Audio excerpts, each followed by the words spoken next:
и за претседателот и за премиерот. Ево, коментар во врска со тоа што вчера го кажа амбасадорот на Бугарија, господинот Ангелов, дека тоа што се преговара или што е како желба на Европската унија и присело станува како нивна желба и дебата, но меѓутоа Бугарија не може да одстапи лесно од неговите позиции, бидејќи има декларација донесена во собранието и исто така одлука на влада.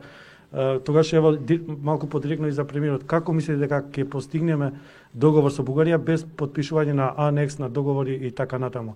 А исто став и од претседателот. Да дадам одговор и јас, дополнувајќи го претседателот на државата.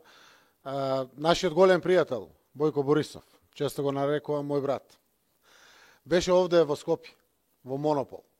Изборуваше за македонскиот народ, јавно во негови изјави. Денеска тие признаваат реалноста, тие зборуваат за македонскиот јазик и македонскиот народ.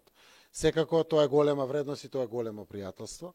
Мораме да водиме грижа за двете страни, за да постигнеме компромиси и решенија, затоа што само така им гарантираме на иднина на граѓаните во делокругот на соработката, пријателството и сето тоа кое што значи убава иднина во нашите односи.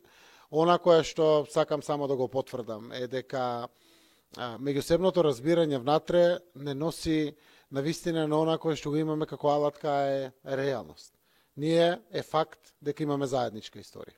Таа не само што е потврдена во договорот, тоа имаме во нашите учебници, во бугарските учебници, имало низ вековите наназад заедничка историја.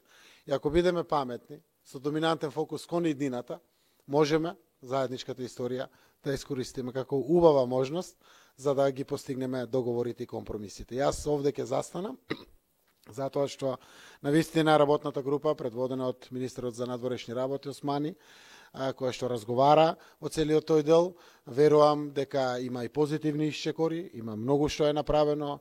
Ја поздравувам комисијата за историските прашања, за тоа што досега го има поставено и за напорите кои што ги прави. Сакам да ги охрабрам, тие се стручни експерти од двете страни и ќе ги најдат и следните историски решенија за кои што се разговара, така да во духот на ова големо пријателство, со голема верба во тој договор со Бугарија кој што го имаме, ќе постигнеме секако успесите. Уште еднаш напоменувам, ниту бугарската страна бара нов договор, ниту има потреба од анекс на договор.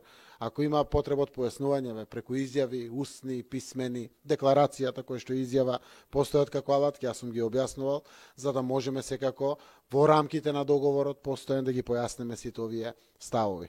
Но да гледаме сите заедно, најповеќе ние политичарите, нормално, но и граѓаните и професионалците како вас сите, низ позитивната призма ќе се постигне договор.